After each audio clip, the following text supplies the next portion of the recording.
it's very soon after the previous election. So I think this is a time where we should just be continuing to try and deal with the pandemic that we're in right now, and maybe wait another year at least before we start getting into this. With the federal election officially underway, here's what Montrealers think of voting during a pandemic. His objective is because he's not able to get anything done, because it's a minority government, he wants to get a majority, and this way he can move on with it.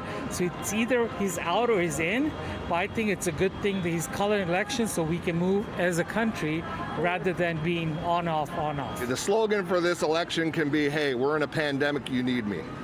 That could literally be the slogan for this election. And that's what he's attempting to do.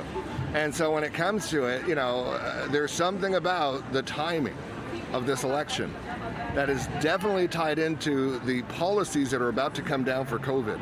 And I believe if he were to hold this election after implementing some of these COVID policies, that he'd be perhaps one of the most hated politicians.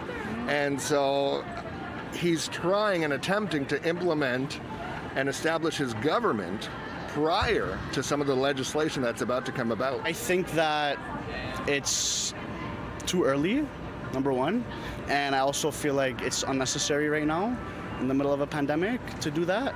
Maybe once things calm down, then he could have a vote and see if the confidence is there and the trust in the people.